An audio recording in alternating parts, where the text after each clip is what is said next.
Hola, ¿qué tal? ¿Cómo están? Hello, how are you? Okay, we continue with our 24th International Conference on Service Learning after listening to the first panel on the opportunities during the pandemic to educate in and for solidarity. Now we will start with the second panel of this morning. This is a plenary session on virtual and hybrid service learning. Although we have had a lot of service learning experiences online before the pandemic, there has been a proliferation of these kind of activities virtually and in a hybrid format in the last few months. So now we are going to share a lot of information about this. Welcome. If you haven't yet done it, subscribe to the YouTube channel, activate the bell icon so that you can receive notifications and you will be notified when we have any live streaming. This plenary session, as well as all the others, are also streamed in English and Portuguese so that you can share this information with your colleagues and with friends who are not Spanish or speakers. And so let's start with this plenary session. We will start with an experience from the province of Salta in Argentina. Veronica Pisachik is with us. She is a teacher at the Commercial Secondary School 5003 Jose Manuel Estrada. She is a university lecturer in physical sciences and mathematics. She has a postgraduate degree in educational robotics and robotics and 3D design. Based on her merits and performance, and the Ministry of Education in Salta has awarded her the name of an illustrious teacher. So Veronica, you have the floor to tell us about your experience. Good morning. Let me begin by thanking all of you for this invitation to participate in this important event. I'm going to share my screen in order to tell you about the work that my students of robotics have been doing. I represent this school, the Jose Manuel Estrada 5003 Commercial High School from the Beltran city in Salta, Argentina. I have fourth year students in the school who train teachers and kindergarten, primary and secondary school students. These are roboticists students. They study IT, and usually they have the habit of putting their emotions into words. They look up high, they are daily motivated, and they motivate others so that they can join this fascinating world of programming through service learning in times of pandemic. Our activity started in 2015 when I decided to rethink my teaching practices. At that time, I started working on project-based learning. So for 7 years, young students in the fourth year of school have joined me in this great challenge of sharing knowledge with the community. We have carried out different training sessions, both in our city and in close by rural areas, as well as in other provinces. And quite lately, as a result of the pandemic, we had to reinvent ourselves because it was not possible for us to go into the field with our training sessions to help teaching staff with the learning process. That is how in 2019, these students that are so active and are always collaborating with the community, they decided to design face masks using a platform and biosafety masks.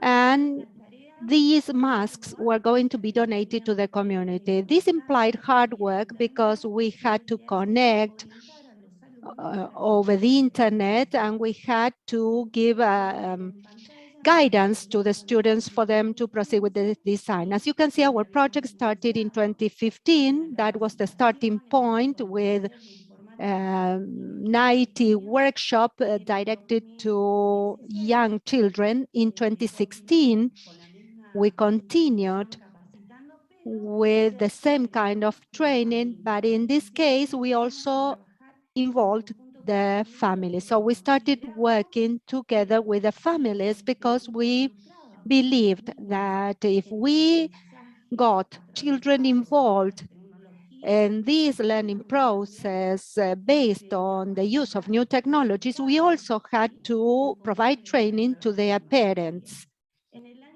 on these new technologies. In 2017, these young roboticist students grew in the community, and we received different requests from various educational organizations and institutions. So we provided training to 8 education institutions. Then we started providing training to the community as a whole with different events carried out in our city. In 2019, some more institutions joined us. We continue with the same activities. The students reinvented themselves and adapted to the needs raised by the community. The community that is the recipient of this training. In 2020, we designed the face masks in order to provide a solution to the community and also to collaborate with healthcare, traffic, and police staff, because they were the frontline workers that were exposed to the risk of infection of COVID-19. And in 2021, in the first few months of this year, we decided to create a digital classroom through the Espacio TV screen. This is a local air TV station that disseminates knowledge through different programs and shows through different local networks. So let me show you some materials here. As students increased the number of trainings, realized that there was a whole new world of things they could do for the community. So the project was born out of the objective of giving new value to the knowledge acquired by students in the secondary school. And one key objective of the project was to give new value to the participation of youth in the community. And this is an objective that has been fulfilled over this period of 7 years when these students participated with the community in different projects. Now, I'm going to share with you a video of the different actions carried out in 2019. This is the first mask that we designed with a roboticist team. Then we created a different type of mask. This mask contains a filter that makes this mask reusable. The filter can be replaced every 2 hours. You need to take off the lid and remove the filter. The mask has a double filter. After 2 hours of use, the filter is removed. It can be a cotton or an ecological canvas filter. So you take off the filter, you clean the mask, and you replace the filter. At the back of the mask, there are some elastic bands that keep the mask in position. In addition to that, there is a rubber band here that prevents the introduction of contaminated particles. This student is showing you the first biosafety masks they developed. They started with a face mask, and later on, they had to have the face mask and a 3D supporting mask in combination. So this was the result. You have these elastic bands, the filters can be replaced. So this means that healthcare staff can wear these masks for several hours after disinfecting and cleaning and replacing the filters. In 2021, we started with a new training series because we were not able to go into the field. So we started participating in different international events. The students started taking training in order to come up with new solutions. So they started participating in online training sessions on robotics so that later on they could convey this knowledge to children from kindergarten all the way to secondary school students. In March, a new project was created, EduTech. This is the show that is broadcast through the local screens in our city. It is also broadcast in Bolivia, the neighboring country, in Sucre and Potosí. And soon, this will also be broadcast through all the channels in the city. This is an educational show with very clear objectives.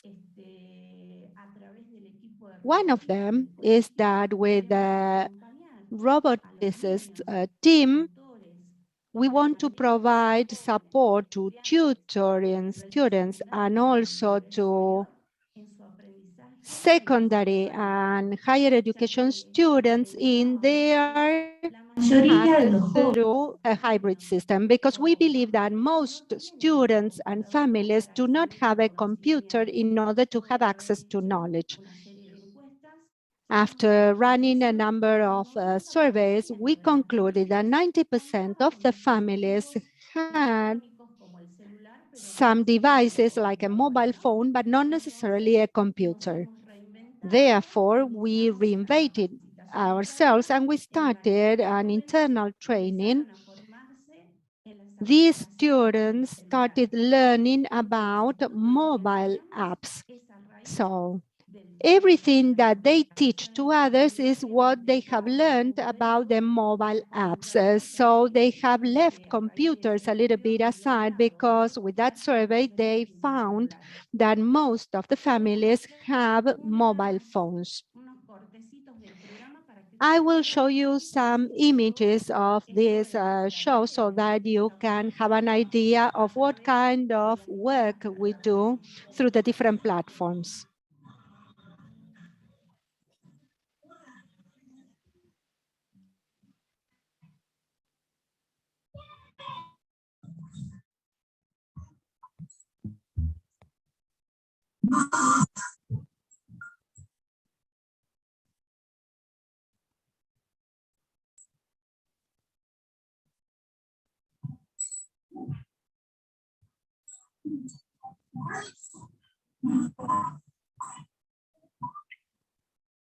Bien, como ustedes pudieron observar, as you may have seen, this educational program has three mainstays: digital tools, programming, robotics, and we also work with 3D design.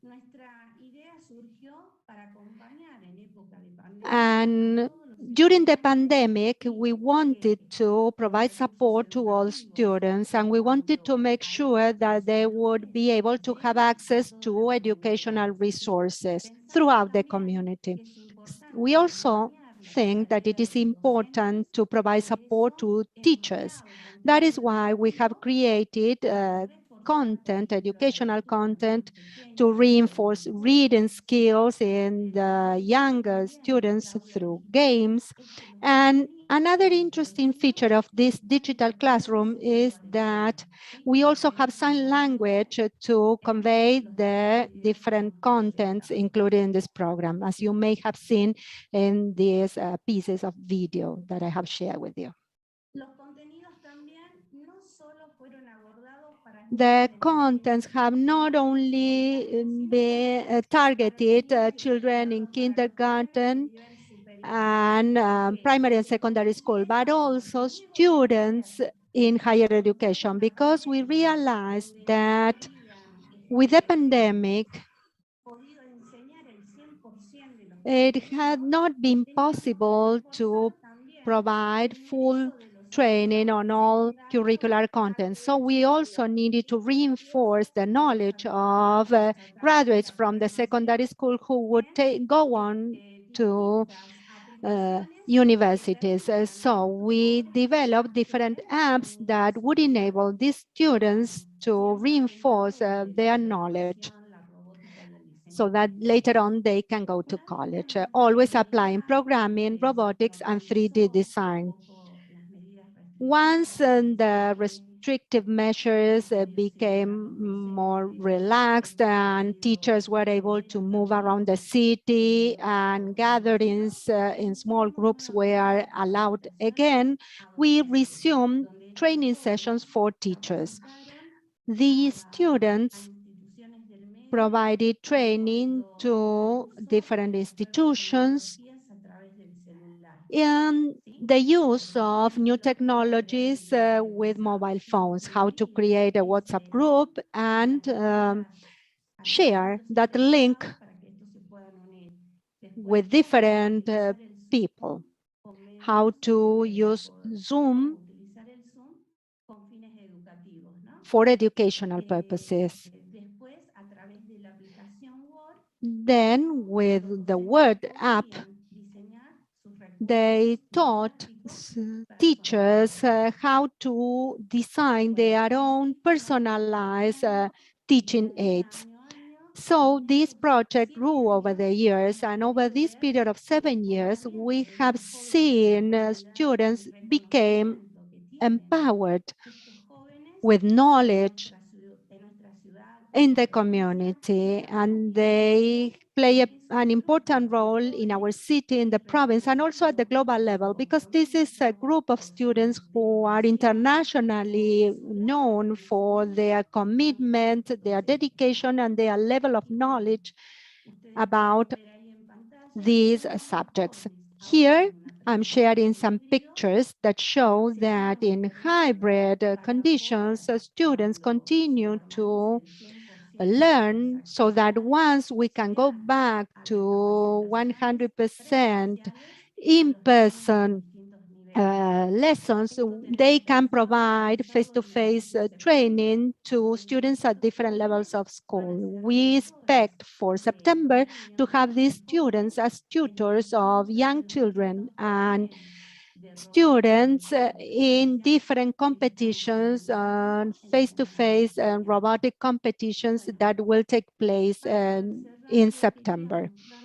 In closing, I wanted to share with you some testimonials from a couple of teachers who participated over the years in the different training sessions. So, what do? We just press this button. Who would like to do it? Okay, come here, stand up. Hello, good afternoon.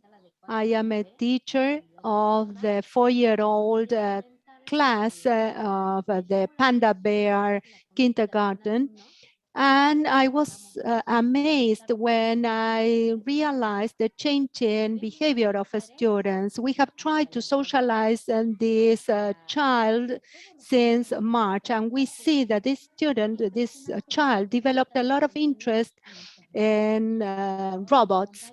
And so the changes are quite impressive. My colleague is supporting this child, and she's going to tell you about the progress that we have observed in this child. I'm a special education teacher, and I have realized that this boy was always distracted, that he didn't like to be part of a team or to socialize with other kids in different activities. And we have seen that immediately he got closer to the trainers. He asked questions on his own initiative. Usually when we are doing an activity, we need to give some instructions for him to ask questions. But in this case, with the robotics trainers, when he was watching the performance, he was making comments, asking questions naturally.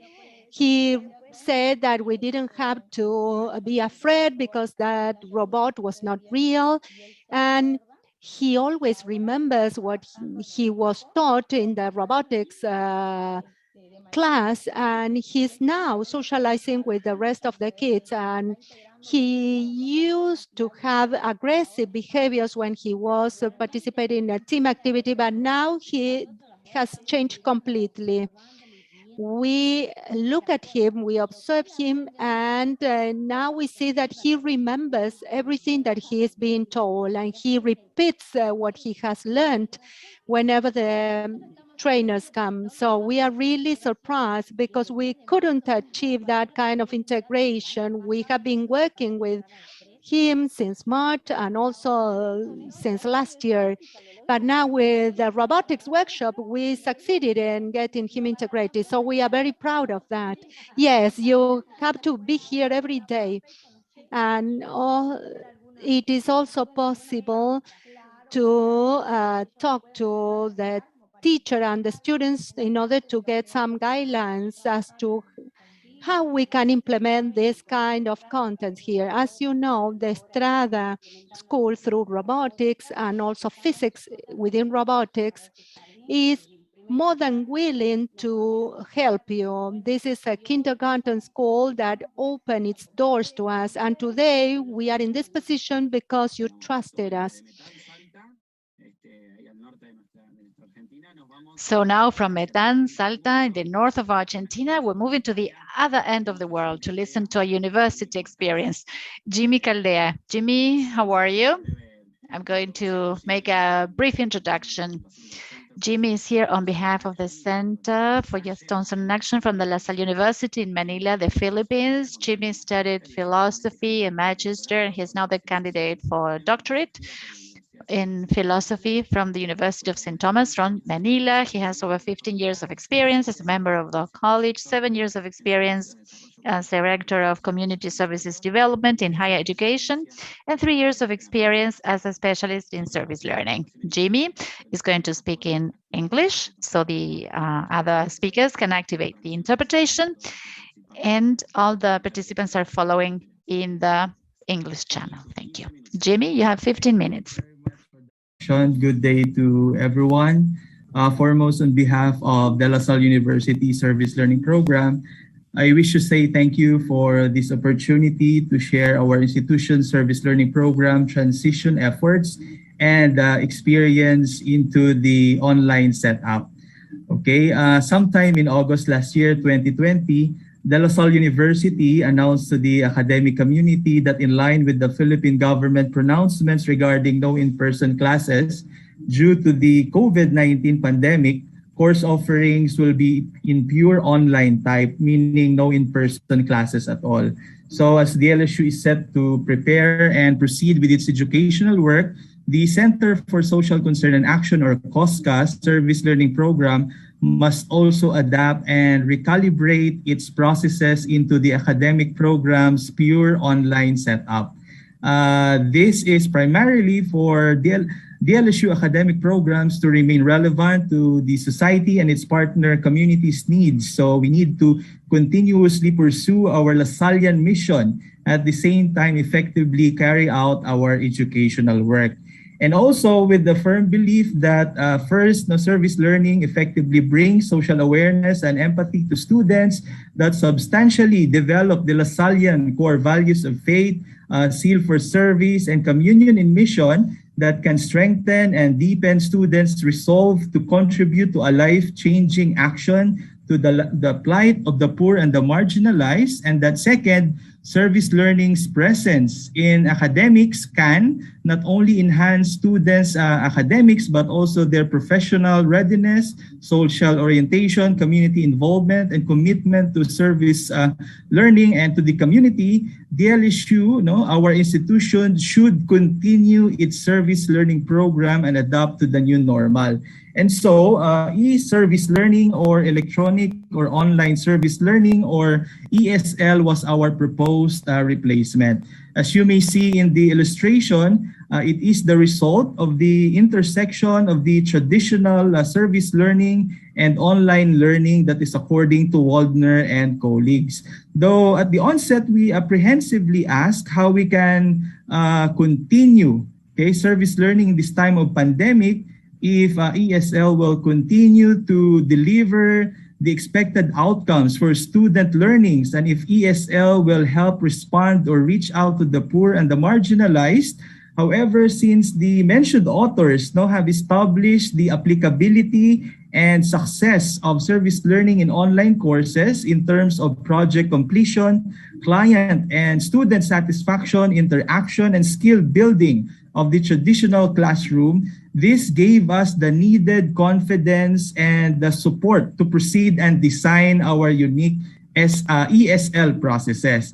So electronic service learning being a new process for us is very encouraging but also very challenging. That is considering the need for integration in the course, the implementation schedule, and the partner community's readiness in terms of communication hardware and software.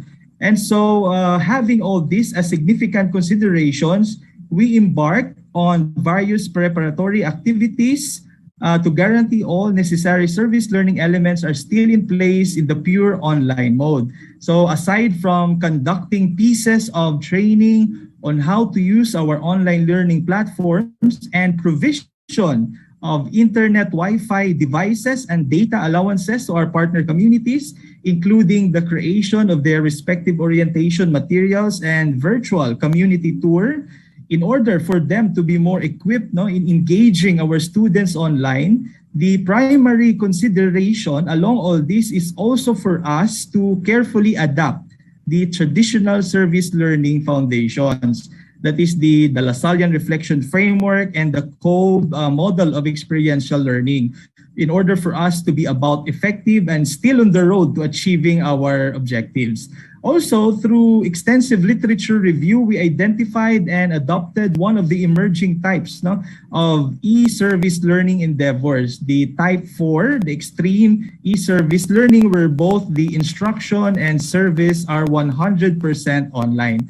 So having crafted the ESL process flow, including the list of activities, requirements, and work instructions for all stakeholders, we then presented this to the academic programs for their comments, suggestions, and eventually integration in their pure online course syllabus. So at this point, may I briefly present to you the foundations of our service learning program, which are embedded in our proposed electronic service learning processes. I will then share with you our ESL, process flow and experience, plus our students' evaluation result of their electronic service learning program. On the foundations of our institution service learning, first is COBE's model of experiential learning. It is typically represented by a 4-stage learning cycle in which the learner must undergo to achieve the learning.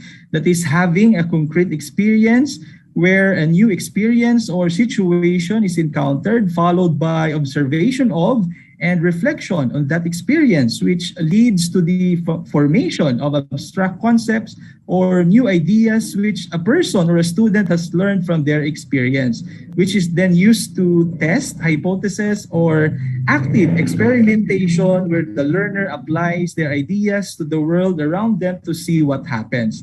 Well, according to COBE, learning here is an integrated process with each stage being mutually supportive of and feeding into the next, and that effective learning only occurs when a learner executes all 4 stages of the model, meaning no one stage of the cycle is effective and as a learning procedure on its own. So second, the foundation of service learning is the Lasallian Reflection Framework, or the LRF. It is embedded in our service learning processes primarily because it is anchored to De La Salle's core values of faith, seal of service, and communion in mission. It serves as our guide for all Lasallian formation and action initiatives, programs, projects, and activities. The context of DLSU service learning is deeply rooted in the principles of Lasallian education in the Philippines and principles of Lasallian social development, which in summary are all manifested in the 5 core principles of Lasallian schools on the faith in the presence of God, concern for the poor and social justice, respect for all persons, quality education, and inclusive community. This is why the LRF is a must and non-negotiable in our service learning processes. Now, at this point, let me first highlight our service learning process during the traditional or face-to-face service learning before I share with you our electronic service learning processes. So herewith is the traditional or face-to-face service learning process flow. First, in the See and Experience or Masidanas activity, the students go through community orientation through community tour and dialogue with the community's people. This is crucial because our students can never effectively proceed to the next stage of the LRF if this is not undergone. The second is the analysis and reflection or suri nilay activity, where the students cognitively understand the context of the community's culture, environment, and problem, crucial for the students' service learning project proposal and for such service learning project to be impactful and life-changing. The third on the commitment or tayakilos activity, where students implement and turn over their service learning projects. So accordingly, bearing in mind the necessity of the COBE's model of experience learning and the Lasallian reflection framework of the traditional service learning, our electronic service learning faithfully framed its processes accordingly. Now, the following is what we do in electronic service learning. This is the ESL process flow.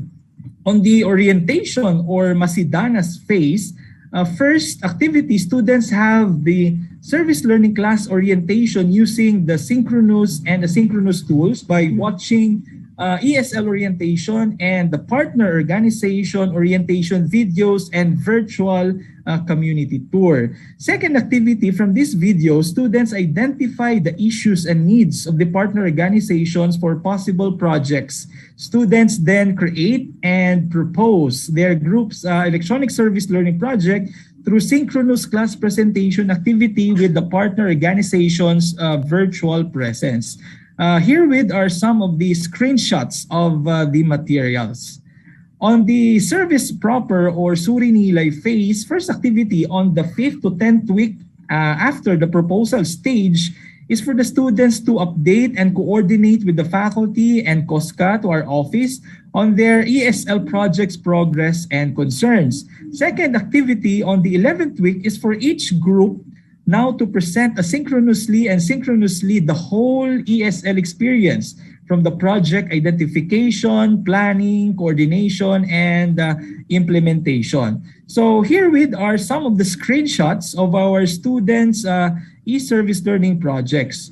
On the post-service or tayakilos phase, students submit online all their deliverables or via online delivery services to their partner organization or COSCA to our office. So herewith are some of the outputs and reflection sessions of the students. And then students accomplish ESL online evaluation form.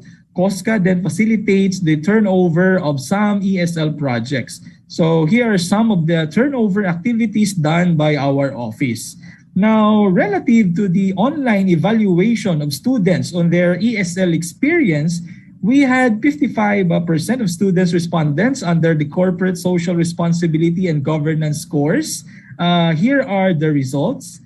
Using the Likert scale based on the student's honest opinion, if they strongly agree to strongly disagree with the statement, generally students strongly agree on the ESL evaluation relative to student learning. 75% said that the ESL is relevant to the course they are taking. 71% were able to see and understand the situation of the community or partner organization virtually. 73% were able to analyze and reflect on the symptoms and causes of the community issue and problem being addressed. 64% said that they had proper and smooth coordination, communication, and cooperation with the representatives of the partner organization. And 75% said that they are happy and satisfied with their overall ESL experience. Relative to the most important lessons they learned from ESL, where they were asked to mark at least 3 choices that apply to them. 3 choices that have the highest marks here are 83% mark on the understanding of social issues, 75% mark on the collaboration and teamwork, and 65% on civic responsibility. Now, relative to the greatest challenges they faced in their ESL experience, where they were again asked to mark at least 2 choices that apply.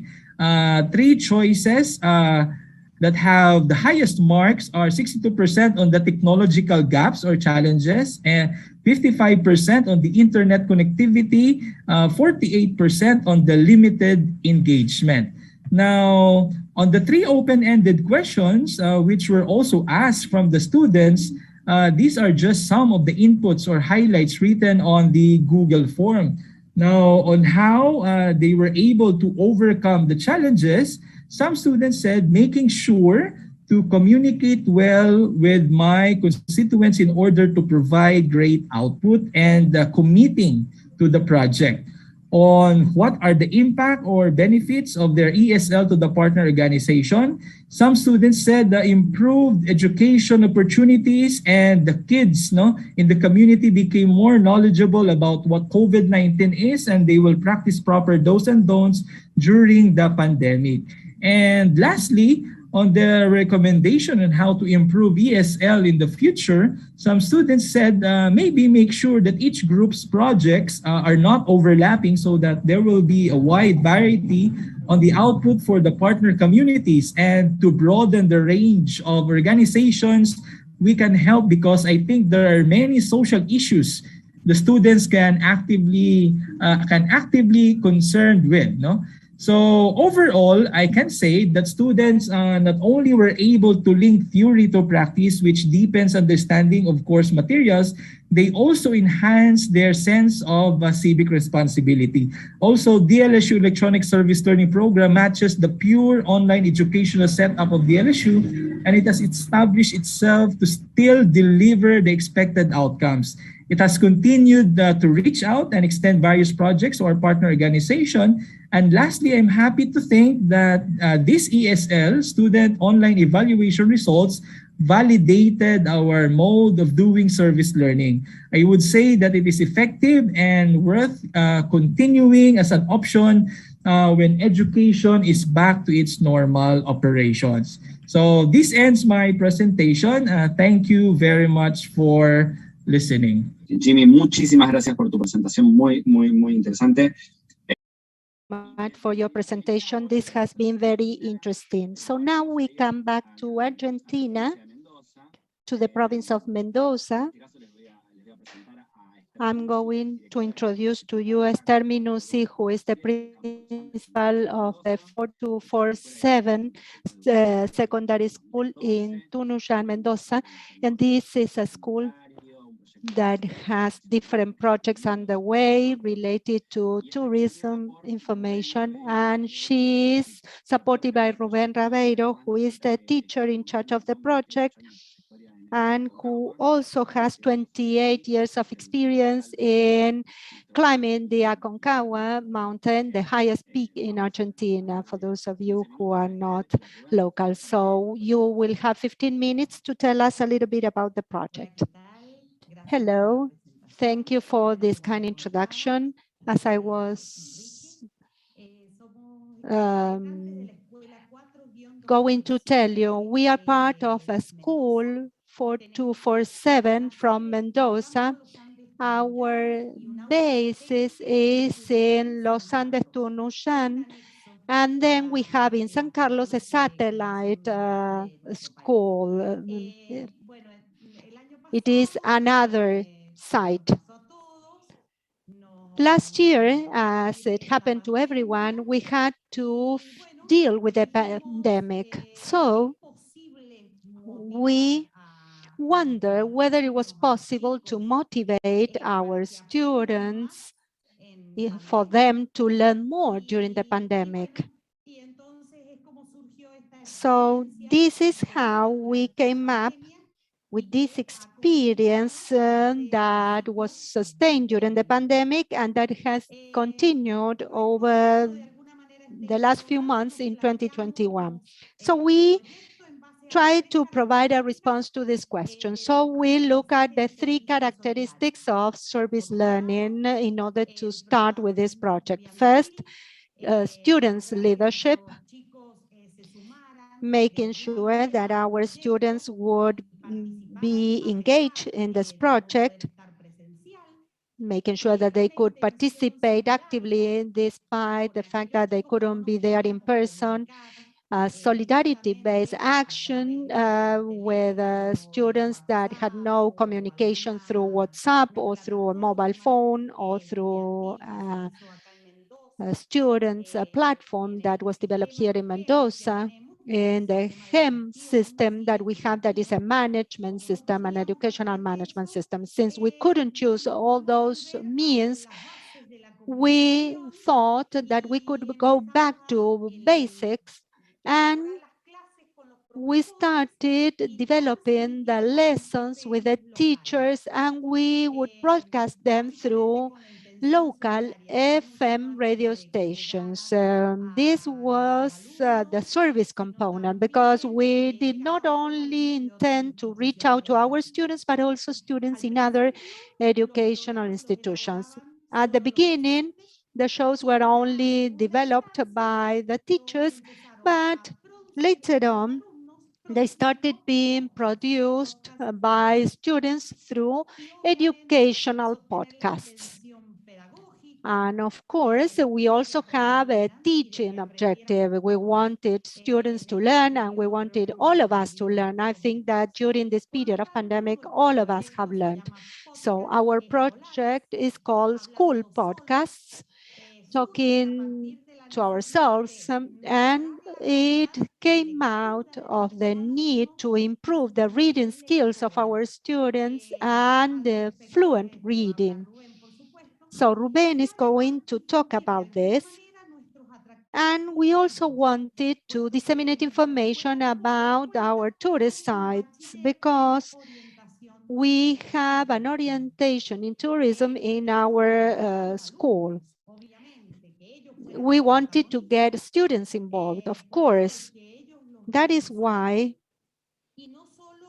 they produced the podcasts, but they also had their families involved. They practiced reading with their families, and they asked their relatives to listen to their own creation, to their own podcast, so they became the leaders of this project. And of course, we also have the role of teachers to provide guidance, to make observations, to provide support, and to help students unleash that great potential they have. So now, Ruben Aveiro, our ITC teacher, is going to share with you the project that we carried out. Good morning. Thank you for allowing us to share our experience with you. Let me tell you what we did. Let's start at the beginning, the podcasts. Why podcasts? Because this is a piece of audio that can be recorded and listened to over and over again. You can use it to tell a story, an experience, or to share school content. But at the same time, it can be useful for the one producing the podcast and for the one listening to the podcast. The students are responsible for producing the podcasts.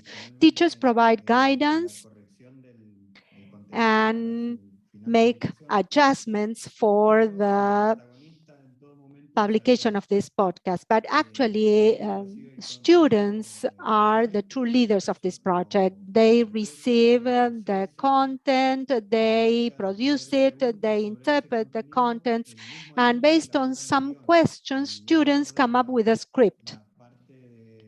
And they incorporate what they know.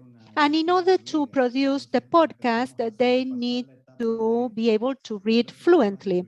So we started working to solve reading problems. Students also need to produce a script for recording.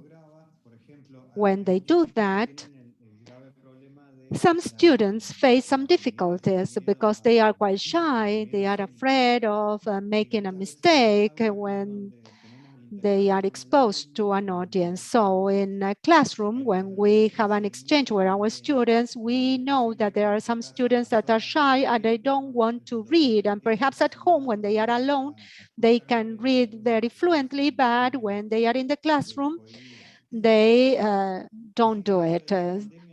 So with the pandemic, we found an advantage. The fact that they were isolated at home was beneficial for them because they could look, interpret, and read the contents and practice reading until they were ready to be recorded. Once they were ready to be recorded, they would send the raw recording to the teachers. The teachers would make some technical adjustments to audio using a very basic software program that is installed in the laptops that we receive through national program. And once the audio has been processed and adjusted and can be shared, we post it on a Spotify channel. What is good about this is that the process involves audio creation as well as the students' evolution, because students are not learning for their own benefit, but they are also improving their reading skills, but also by recording the materials provided by the school, they can share those materials, those contents with other students, with friends, or with other people in the community. So the audios are available in Spotify, but also in different podcast channels. So everyone can have access to that kind of knowledge without needing to make an impression of that. So we ended up having a digital file. We have a digital library. In fact, any student can incorporate knowledge, not only school knowledge. The students also there have recordings on different topics, some technology-oriented audios like tutorials about what kind of mobile phone you should buy based on your budget, how to deal with daily life situations, how to organize yourself to study, studying habits. So the podcasts enable them to discuss whatever they are interested in. In the first year, they came up with different types of podcasts, but with some limitations. But this year, we continue with this project. So now we have incorporated more content. In fact, now they are recording podcasts that have to do with maths. This is quite difficult if you think about a piece of audio, because usually for maths exercises, you need some visual aid. You need a board in the classroom or a video. So recording audio or podcasts sparks up their imagination. Oftentimes they have different ways of interpreting things and expressing themselves. When a peer listens to a podcast recorded by another student, he or she can find it easier to understand what is being said, because the voice is similar to theirs. This is like the Discovery Kids and the children's channel. You don't have adults telling the programs or the instructions or being hosts. So you always have children. So if you listen for the first time to a podcast created by a student, you will find that the content is more user-friendly, it's more accessible. Another good thing about this is that as students were working from home, they could also get their families involved. Sometimes they would give the text to their parents or their siblings at home, and they would repeat by heart the text, and their family members would follow what they are saying. So this helps them improve their learning. This has been so successful that some students are also now considering taking a career in communication or in related programs. In the past, some students could not read fluently enough, especially in school concerts or school performances, but now with podcasts that are a universal means of communication, they were able to improve those skills. They can use a mobile phone to record themselves. It is very easy to do that.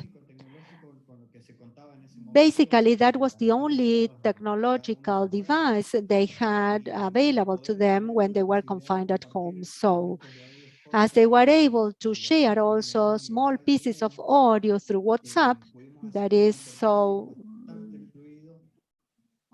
generalized in its use, the different students could contribute different pieces of audio from their own homes. So we have quite a promising project here.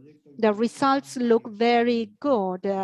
This is so much so that we started with information and communication technologies. Then we added geography, now some other subjects related to tourism. Now we are incorporating history. Some students get very enthusiastic about this because perhaps we can teach them about the Cold War period, but now they can establish the link with the evolution of women's rights and the situation that is currently going on in Afghanistan. So when they listen to the news and they read their notes, they can record themselves, they can record their own impressions, and this is very useful to them and to their peers. In addition, this has proven to be very useful for students who dropped out due to different circumstances. Many of them have to drop out from school, they had to start working, or they have no access to technology, to the internet, let alone to a mobile phone. So some students became completely excluded from school. And before the pandemic, they could attend school and access that kind of knowledge. But now that is not the case. Some students are now going back to some normal conditions in schools. So If those students just listen to 5, 10, or 15 minutes of a podcast, they can learn many more things than they could learn last year. So when they have to sit for an exam, they have to incorporate new knowledge, they can also have access to easy to understand summary of a certain topic, so they can keep the pace, they keep up to the pace of the subject. So if they are out of school now, they anyway can continue learning. It is very easy for them to listen to an MP3 file. They can listen to that in a shared computer at school or with a mobile phone, so they can have much more access to content. This is quite satisfactory because the creators of the podcast benefit a lot from this experience, but also the listeners benefit a lot. And this is quite easy. It's just about having a recording, making some adjustments, and then post it. New teachers have joined this project over time, and we now see that schools in other places are also interested, and they are asking for our advice. And the only piece of advice that we can give them is that they just need to start trying and doing it. Thank you for sharing this opportunity with us. Of course, we would like to extend our appreciation to the authorities of our schools, the teachers, and the educational community. Of course, we want to thank the staff, but also the families that have helped us to maintain a good level of schooling. So thank you for the invitation to this conference. Thank you so much. Yeah, of course, all teachers and all educational communities deserve acknowledgement for sustaining everything in these hard times. So thank you so much. We keep traveling. So now I'm going to introduce Sara Calderon Samaniego. She's going to share one of the experiences from Monterrey, the University of Monterrey, Mexico. She has a degree in political sciences from Nueva León. She has a magister in social policies from Zacatecas, studies in gender from the University of Mexico. She's now the teacher and collaborator from the University of Monterrey, coordinating the Kimakol program focused on the support and teaching to entrepreneur women in livelihood economies by accompanying with the company of university students. She has co-founded a consulting firm that works in social and educational programs. Sara, the floor is yours. You have 15 minutes. Thank you, Enrique. So greetings from Mexico. And as you said, I would like to introduce the university that I'm now representing, the University of Monterrey, that is located in the north of the country, in Mexico. And it contains several courses and fields of study. Now I'm the coordinator of this program, this project that is part of the university and is part of the social innovation programs at the university based on the foundational principles that sustain the university. And the objective is to lead young students to transcend through social service. So in this program, as you mentioned, it's a program that accompanies women in their enterprises. These are business entrepreneurs, and we work with this goal of supporting women. In Latin America and in the world, we see a lot of inequality as to women. There's inequality in the economy for women. So through the program, we've tried to achieve women empowerment in livelihood economies that are in positions of social vulnerability, and also to prevent different types of violence. So through this program, and with the support of the students from the university, we conducted different activities. First, training stage for women through a diploma that we call Diploma on Basic Skills for Entrepreneurship. In this activity specifically, this is where we see the students at the university involved and engaged with the community. In this case, the recipients of the program that are women entrepreneurs. And we also provide advice. We accompany and advise women so that they can formalize their enterprises. There's also an area of trading where we open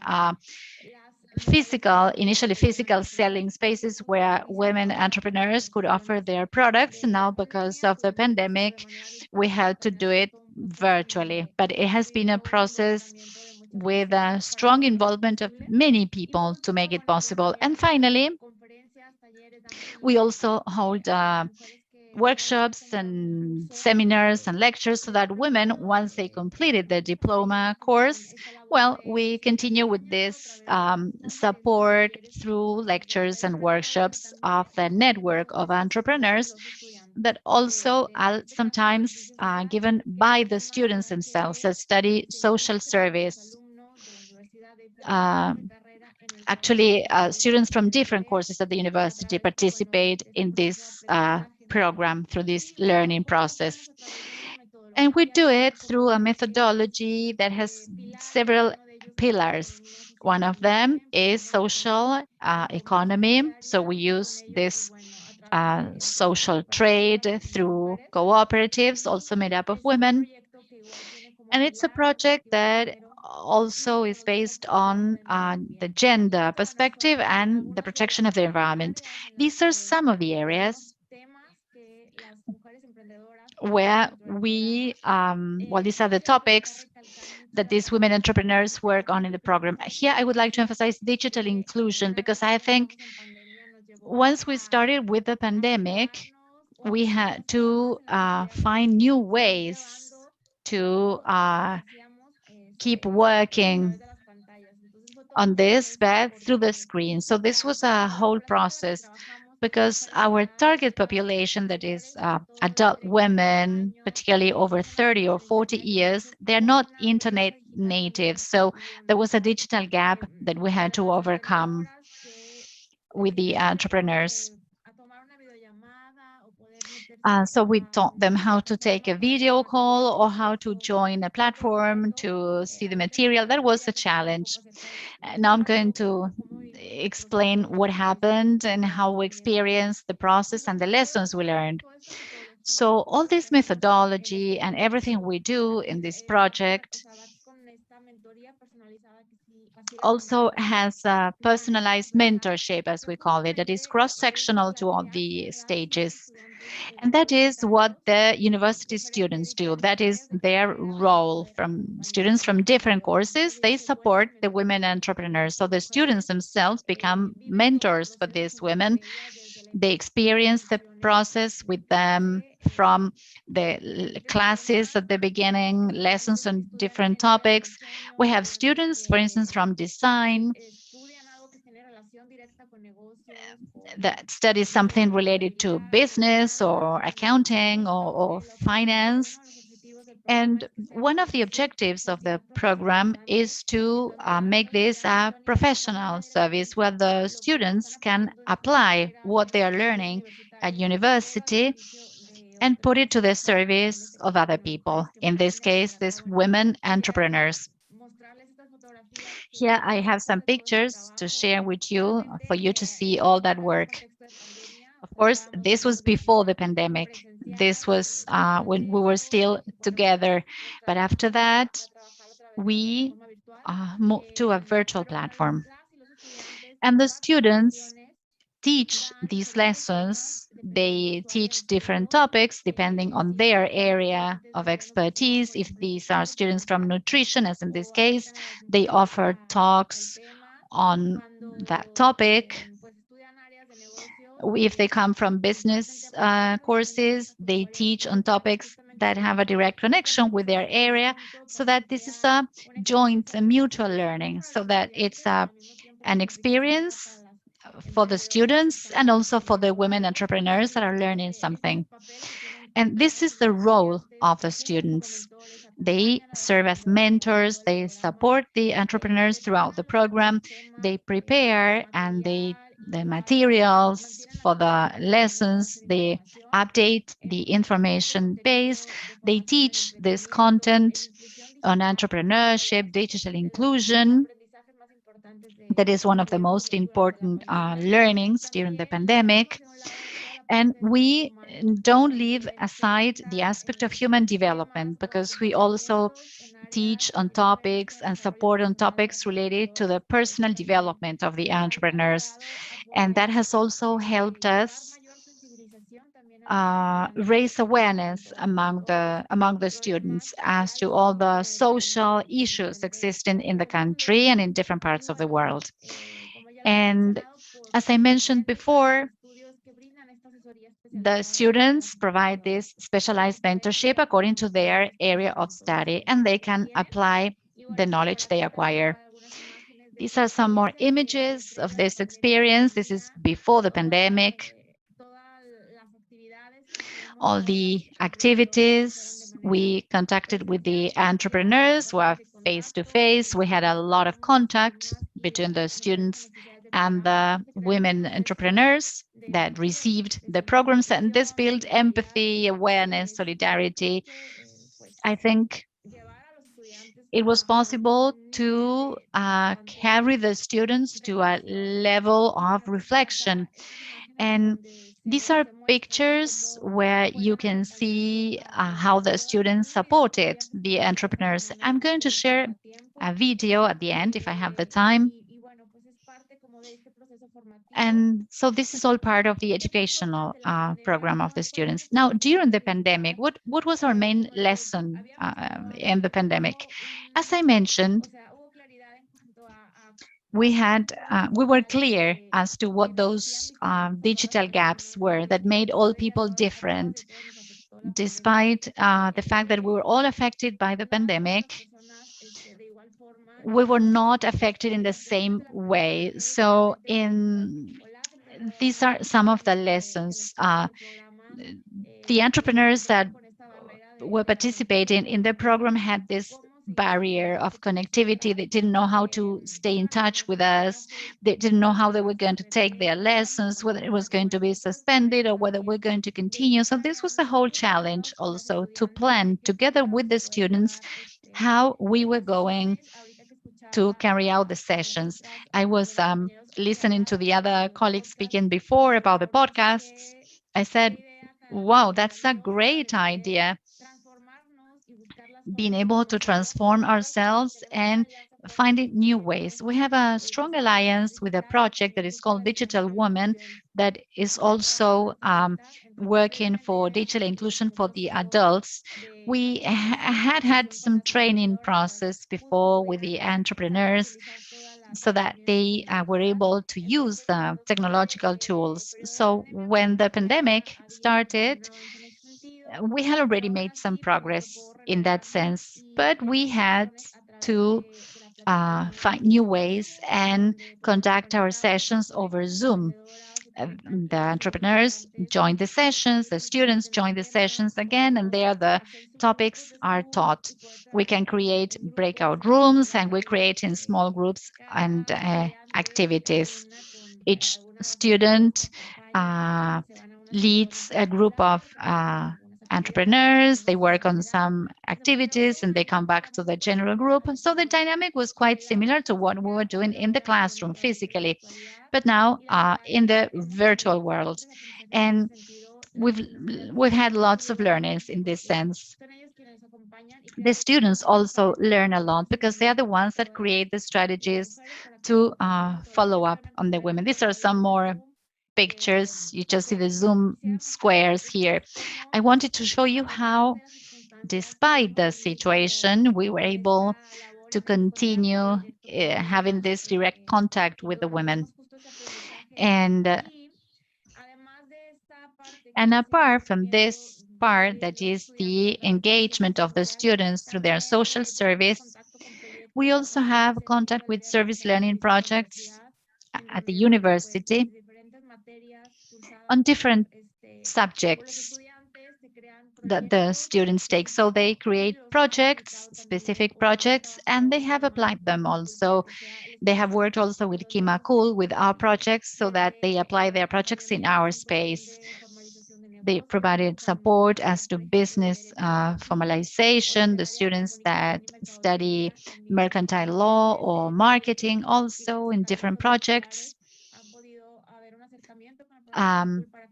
They have been able to approach the Kimakol program, and they contact their projects with us. I don't know how I'm doing with time. Here we have some testimonials that I would like to share. You have around 3 minutes left. If you can do that in 3 minutes, we are fine. Okay.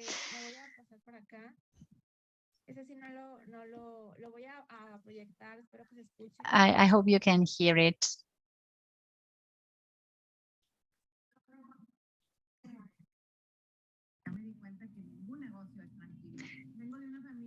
I come from a conservative family where they teach us to be women. They teach us to knit and to sew and that kind of activities.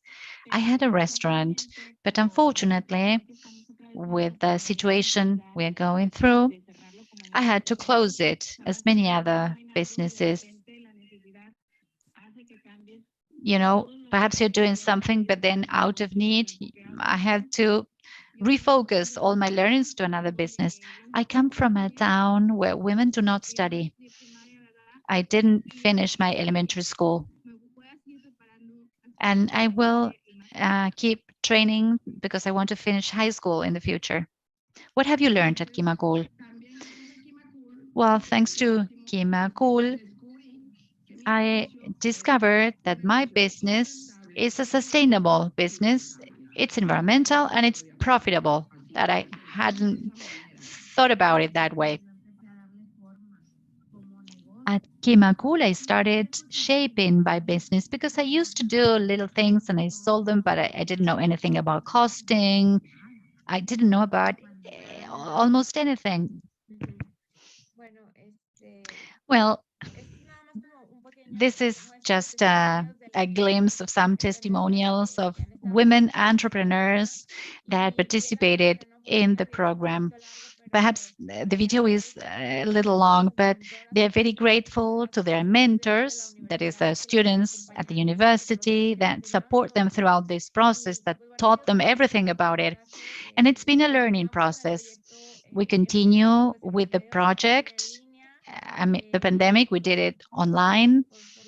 And okay, that's all by me. And thank you so much for inviting me to this conference. The experiences have been truly very valuable.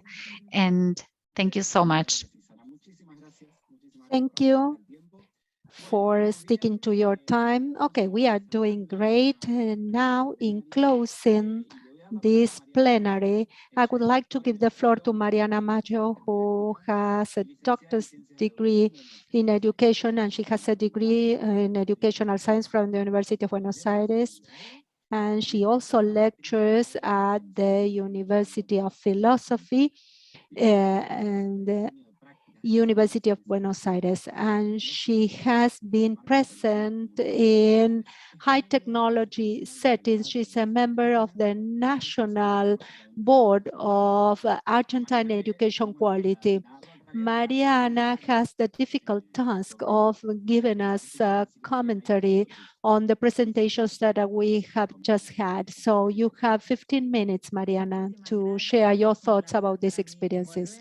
Thank you so much. It is a pleasure for me to be back at the international conference.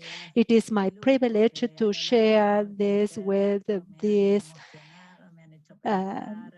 high-profile colleagues. I find a lot of inspiration here, and I want to thank you for sharing all your experiences. The presentations are self-explanatory. I think that they don't require any comments. Congratulations to you all You have done a wonderful job in this complex setting, the complex setting of the pandemic. So let me start by making some comments about Jimmy's presentation. Hi, Jimmy. Jimmy has a model-based approach. That is why I'm starting with his presentation. This allows us not only to think about a possible approach to service learning with hybrid initiatives or virtual projects, but also because he has shown us the process flow, the different steps taken for these activities. What impresses me the most about his presentation is the confirmation that it is possible to generate service learning activities with all its complexities that used to be done in the field with the community. Now it is possible to do it virtually. Jimmy shared the approaches that they use, concrete experiences, reflective observation, experimentation, the principles that he referred to, justice, cooperation, and all that pedagogical complexity and that level of pedagogical sophistication has been studied in order to adapt it to a virtual setting, to a hybrid format. They were able to map out the different moments of redesign, and this was completely feasible. I think that the data he shared with us is very interesting in terms of the student satisfaction with this new redesign proposition. Jimmy, in Argentina, where I live, we have had a lot of discussion whether these proposals, these projects are quality proposals, whether they are meaningful and valuable. But you succeeded in conceptualizing them and also assessing their impact. So this shows that they are viable and they are quality proposals. So I think it is interesting to know that when students raise the difficulties they had or the weaknesses of the project, they go back to the same idea we describe here with the colleagues from Mendoza and Salta, and this had to do with the digital divide, with difficulties to access online platforms. But when you look at the projects, when you look at what has happened with the practices that they have promoted, students speak about satisfaction and they recognize the value of these experiences. I think that in closing, Jimmy said, what is it that students recommend to us? And in all cases, they recommend to enhance the impact, to go further beyond, to take this to a different level, to a higher scale. So it is quite interesting when we talk about projects to think not only about doing them differently, but also remodel them and share results about the impact from a teaching and a pedagogical perspective. Thank you, Jimmy, for your presentation. Now, let me focus on the two cases from Argentina that have quite a lot in common, starting with Veronica's project in Salta, a beautiful project. In her path, what struck me was that Veronica speaks about reinventing themselves, and she says that they had already reinvented themselves in 2015. That was like a milestone. They decided not to continue doing the same way. So Veronica, as all of us, realized that the world was different, that students were different. So she uses that term again to define what they did in the pandemic. We had already reinvented ourselves in 2015, and now we had to reinvent ourselves during the pandemic. So the focus here is placed on students that serve as trainers for young children at school and their peers in their school, and then students in other schools, the families, the community. So I think that there is true meaning in this project.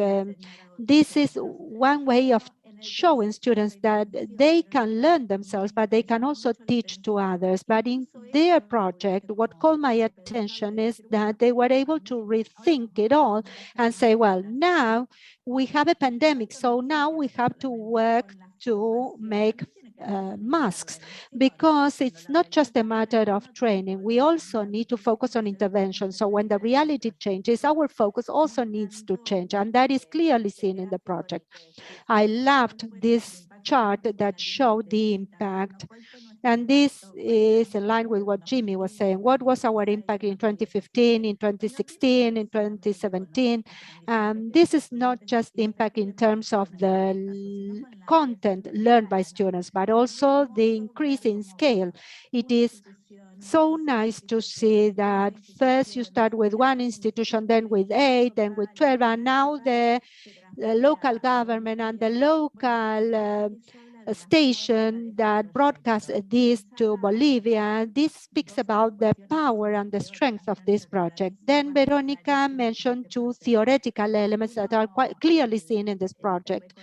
One is the awareness and recognition of cultural trends. It is about understanding that the world is changing, specifically during the pandemic. And our proposals can also change in tandem with the world, or at least as a result of those interventions. Jerome Brunner speaks about externalization, making all that we create in the classroom public, going out of the classroom. And I love it because you partner with other organizations, with the stations, with the government, and of course, you also acknowledge the role of youth, their ability to change reality. If there is one principle that supports this project, it is precisely that. Not just the idea of service learning, the idea of focusing on youth's abilities and skills. Thank you, Veronica. I loved the project. Now, let me go back to Esther and Ruben in Mendoza and their project. Esther, I thought it was so timely what you said in your initial remarks. You set out to learn more during the pandemic. When people were wondering whether it was possible to provide education, your objective was to make sure that students would learn more during the pandemic. I think that that is a political principle, one way, a very interesting way of dealing with the new reality. In the guidance that you gave to students, to make sure that students take a leading role and there is a service component, I think that the project grew along those 2 lines, but probably much more than you originally expected. Reaching out everyone through a radio station and then turning this into a podcast-based project with all its characteristics, this is really impressive. Once again, just like you had 2 pedagogical orientations that are key, you also have some curricular definitions that also play a key role. So I think it is worth highlighting this because it is service learning related to very strong curricular needs, improving reading skills and also enhancing tourism-related skills. So your proposal grew stronger over time and became more public and improved. And going back to cultural trends, Ruben said, we respect the ways of representation and interpretation of students. So we didn't do this as we would have liked it to do it when we were young.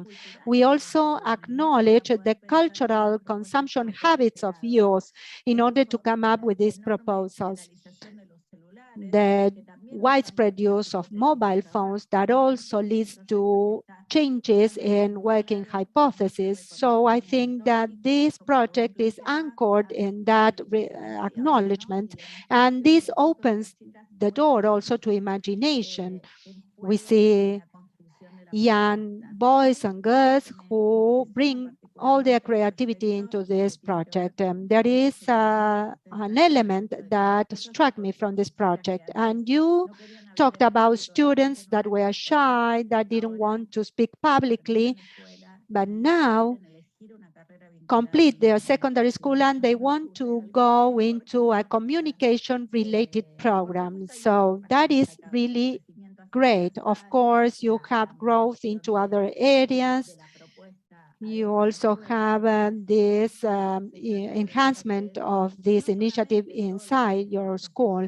But we have to focus not only on what is happening outside the school, but also retention. You say that when students come back to school, they improve their conditions in order to be able to stay. There is a repository. So I think that this project is exemplary in all ways possible.